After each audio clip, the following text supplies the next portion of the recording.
There's something about small towns that makes you think you're safe. People know your name, wave when you drive by, and leave their doors unlocked. That was Willow Creek, Montana. Population just under 2,000. The kind of place where nothing ever happens until it does. Janelle Carter was 29. Freelance journalist, quiet, no spouse, no kids. Lived alone in a small cabin just outside town, about a mile into the forested outskirts. Not reclusive, not a loner, just someone who liked peace. She wrote online pieces for crime blogs and occasionally helped the local paper when there was something more than a tractor parade to report. She vanished on a cold Tuesday in October 2019. It started when Janelle didn't show up at the diner. Every Tuesday at 8:30 a.m. sharp, she'd be there. Booth by the window, 2 eggs over medium, black coffee. By 9 o'clock, Pam, the waitress who'd been working there since forever, knew something was wrong. By 10:30, she'd driven out to Janelle's place. The front door was closed, not locked. That was normal for Willow Creek. Pam stepped in, called out, no answer. Nothing seemed out of place until she noticed Janelle's laptop sitting open on the desk. That thing never left her side. The screen was still lit, notes up, coffee cup next to it, half full. No signs of struggle, no blood. But her keys and phone were both still there. Sheriff Mills came out later that afternoon. Local guy, mid-50s, ran things by the book, but knew when to trust his gut. He brought in dogs, a couple of volunteers, combed the woods for 2 days straight. Nothing. No trail, no scent.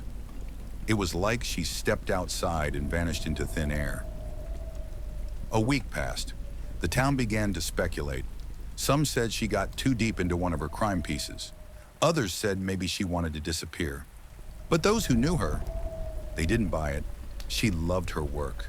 She loved the silence, the slow pace of Willow Creek. And she left too much behind. Unfinished work, favorite hoodie, even her cat. Then came the first strange call. 10 days after she disappeared, the sheriff's office got an anonymous tip. A man's voice, low, muffled. Check the creek behind Carter's cabin, 300 yards down. They did. At exactly 298 yards under a stack of wet leaves, they found a piece of fabric, torn, a sleeve. Checked later, it matched the shirt she was last seen wearing in town. That changed everything. FBI got involved. They asked for her digital records, emails, messages, browser history. Turns out, the week before she disappeared, Janelle had been researching a cold case from 1984, another missing woman. Same area. Also a journalist. Also vanished. Nobody ever connected the dots. The cases were 35 years apart, but there it was. Same pattern, same kind of woman, same forest. Janelle's notes mentioned something chilling. Could be linked. Too clean to be random. No crime scene, only silence. Her last entry? Interview set for Tuesday. Former deputy. Claims case was buried. She never made it to that interview. The former deputy, William Crane, now in his 70s, agreed to talk.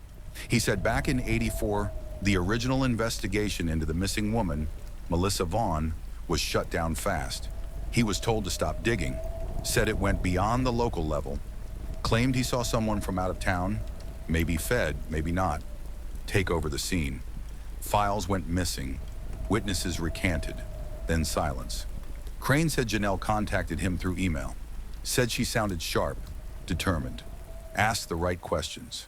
She wanted to reopen the Melissa Vaughn case. Crane warned her, don't go knocking on old doors around here. She knocked anyway. Weeks passed. Janelle was declared missing, likely dead. Then came the footage. A hunter's trail cam, set deep in the woods for wildlife, accidentally caught something else. A blurred figure, dragging something behind them. Timestamp matched the night Janelle disappeared. The figure moved slowly, deliberately, wore a hood, no identifiable features, but the direction matched, heading toward the creek. Enhancement didn't help much, but experts believe the object being dragged could have been a tarp or blanket. Then the trail cam was stolen. 2 days after the footage was submitted, someone broke into the hunter's cabin and took the SD card backups. Clean job, no fingerprints. Locals went quiet. Real quiet. People who used to gossip now change the subject. Some say it's fear, others say it's respect. The old story came back like a ghost. Melissa Vaughn's name now whispered like a curse. And Janelle's? She became a cautionary tale. Her house sits empty. Laptop now in evidence. Her cat was taken in by Pam from the diner. But no one walks past that cabin anymore.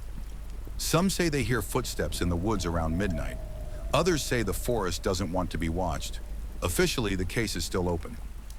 Unofficially, everyone knows she got too close to something that was never supposed to be found.